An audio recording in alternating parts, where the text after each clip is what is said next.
Hi everyone and welcome to today's video. As promised, this video is going to be a testing video where we are going to test how the web client, the front end, integrates with our authentication service backend. Remember, in the past we implemented the authentication service, and in the last video we just finished the setup of our front end web client. So it makes sense for us to make a quick test and make sure that things are working correctly. Now, perhaps it's the 10th or 20th or even 100th time that I repeat this. This is not going to be our final implementation. I just want to see if I can make the front end talk with the back end and see what happens in between. Further down the road, we're going to start working with Docker and Docker Compose to make these independent services talk to one another.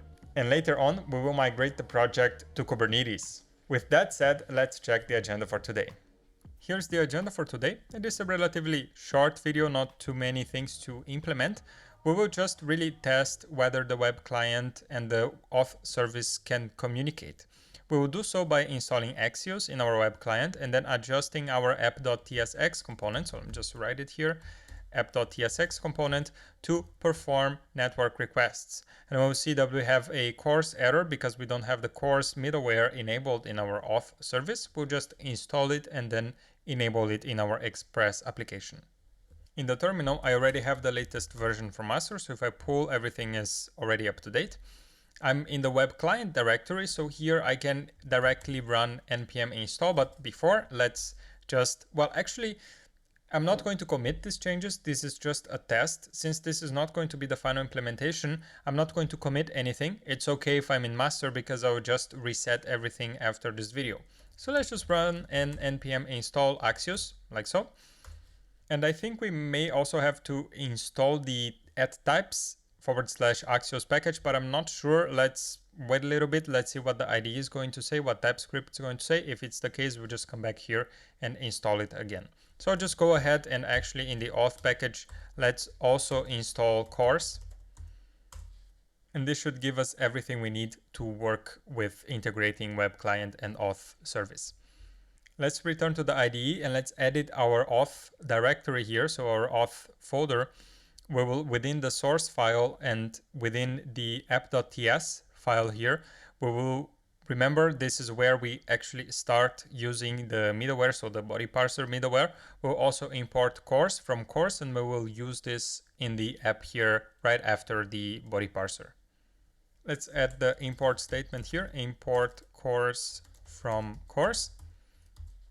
And we get a small error here because we didn't install the @types /CORS. So we'll just install this in our terminal. npm install save dev and the types CORS. Once this is done, we should see the error go away from our IDE. Now I need to use this CORS middleware, so simply say app.use CORS like so. And everything should be, or this should be what we need in order to have our web client accessing the auth service. If we now go back to our terminal and within the auth directory, we run the command npm run start :dev, we should start the development server. Let's see if everything is working as expected.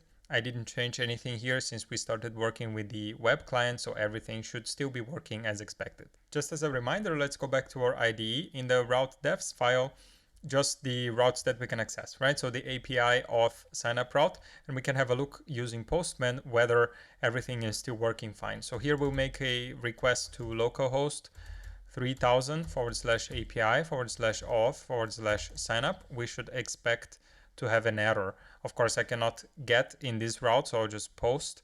And once I send, it should say that the input provided is invalid. Exactly. So the email field is missing. Sorry, it's small because I'm zooming in, but we need to provide an email and a password field in our request body. So in the request body here, let's add a raw body, and this body is going to be of type JSON. We will add an email here, and email, let's say test@test.com, and a password. Remember, we had all those rules for the validity of the password. One that conforms with it is valid 123. Once I send it this request, I should get a 201 created. That's what we have defined in the past. And we should also get back the ID of our user. Okay, so we get the ID and the email back, and everything is working just as expected. Remember, this is not connected to an actual instance of MongoDB. We are connected to an in-memory instance. So if we stop and start again the server, the changes that we do to the database are going to be lost. But for our tests here and for the purpose of this video, this is no problem. Okay, we just want to see how our web client communicates with the auth service. Now we have the URL that we can actually query with Axios, and we will use this as a starting point. Back at the IDE, let's now move back to the web client. If we open the app.tsx file, we could start playing around here and executing a network request once the app component is rendered on the screen. So for that, we are going to use two hooks from React. The first one is the use effect hook, and the second one is the use state hook. Okay, these are going to be the two hooks that we want to use here. And remember, we are just interested in communication. We don't want to add any functionality. So for the sake of this video, let's say response code and then set response code. And this is going to be a state in our application. So use state, and we will start with undefined. Okay, we will say that this can be a number or undefined, like so. Once we have, okay, I think this from prettier, exactly. Once we have this number or undefined, then we can execute the network request once this component mounts, and we will then set the response code based on the response that we get back from the server. So here, in order to do that, we will execute an use effect hook. So the use effect hook is going to be executed every time its dependencies change, and if we pass an empty array of dependencies, it's going to be executed only once when the component mounts. And here I want to use the Axios library that we just imported, or that we just installed with npm. So I'll import Axios from Axios. And once I do that, yeah, so it seems that the types are already installed. I don't think we need to install them. So here in our use effect, I can say const response is equal to axios.post. And here we will say the URL that we want to query. This is going to be, oops, sorry, not Axios, but http://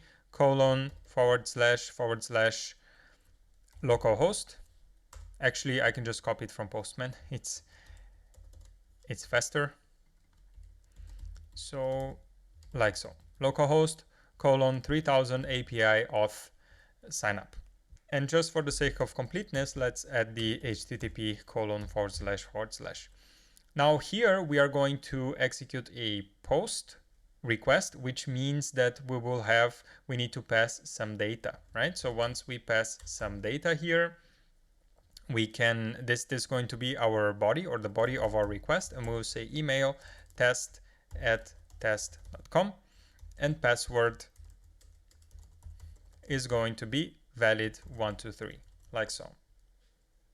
Now the post request from Axios, if I hover over this, it gives me the type, and it is a promise, right? It returns a promise, which means if I were to simply inspect this response here, I wouldn't really have the resolved value of that promise. So what I need to do is, let me just add a couple of commas and semicolons here.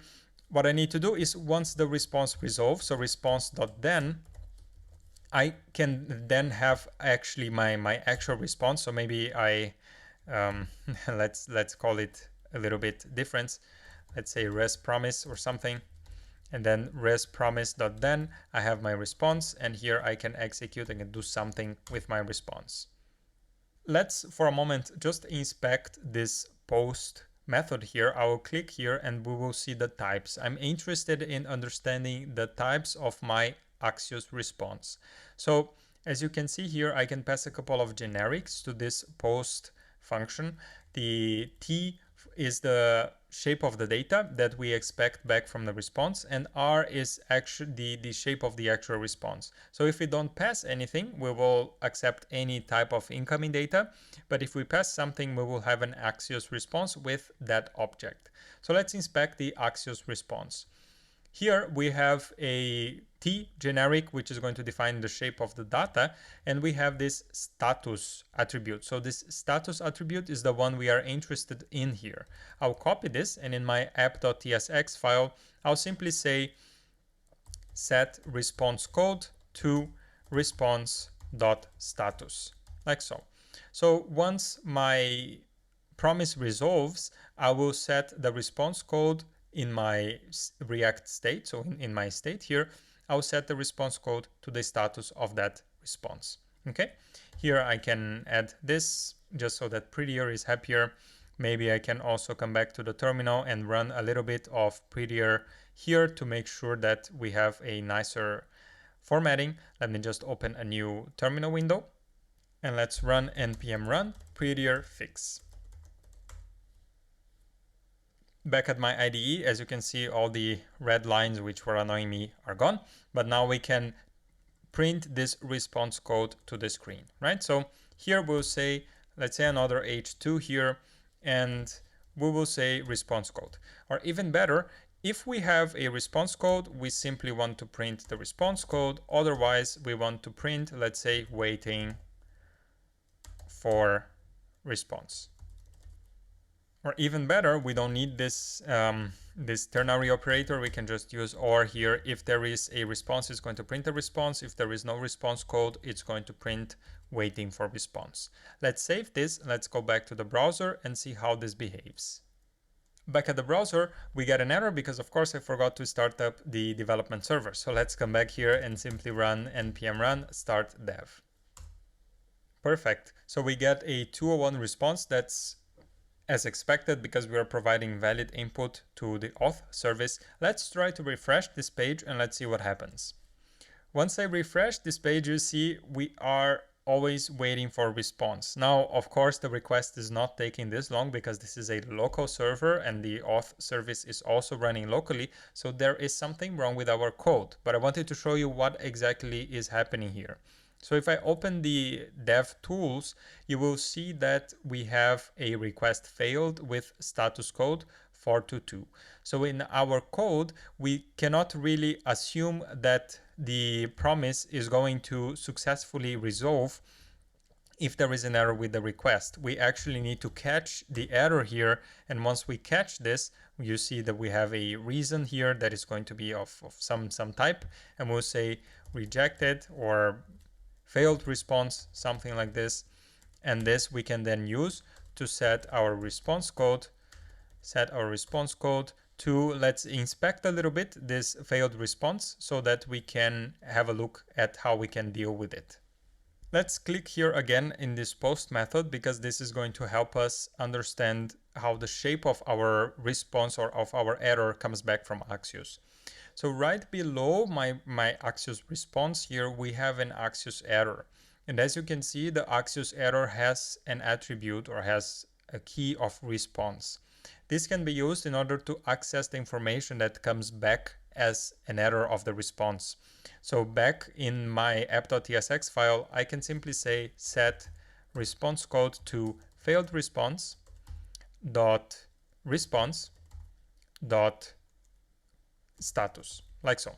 Right, so it's a little bit lengthy, but once I save this and I go back to the browser, now I should see a 422. Exactly. So this is the response that we get back. As you can see, this is very quick because it's quite quick to execute the request. And we get a 422. If we were to access other properties here, let's say console.log failed response dot response, we can see that we send the error. The user should already be in the database, right? So there it is. We have a data here and the data has an errors array, and this says the email is already in the database. Okay, so that's it for this video. I just really wanted to test the integration between front end and back end and make sure that our web client can communicate with our auth service, at least using this very basic setup. So what you need is virtually one terminal to run the auth service and one terminal to run the web client, and then they can communicate as long as you provide the correct port. So remember, that's 3000 for our auth service. And of course, this is not the final implementation. We definitely don't want to have something like this. Neither even the URLs here don't need to be hard coded, right? So everything will be updated later on. Right now is just to test that we can actually communicate between two virtually isolated modules that we have in our development, right? So the auth doesn't really share anything with the web client, any package nor anything. These are two completely independent services that can now communicate with each other. So it's just showing that everything works as expected. Okay, sorry for the small prettier errors here. I could start fixing them, but since I'm not going to commit anything, I'm just gonna leave it as it is and reset everything to the latest version of master. That's it for today. As already said, just a quick test. I didn't commit any of the changes, and I would recommend you also don't commit your changes, because in the next video we will come back to working with the latest version of master. And since we are in the topic of the next video, what we're going to implement is a small update to the Webpack configuration so that we can load both CSS and font files, and we will integrate a UI library in our React application. So if you don't want to miss the video, make sure to subscribe to the channel and you'll get a small notification once I upload it. And last but not least, if you have any suggestions, any tips, any criticisms, any comments in general, or even requests for topics, make sure to write it down in the comments. I take all of this into consideration when planning the future of the channel, and they're very important to me because they tell me whether I'm going in the right direction or whether I need to adjust something.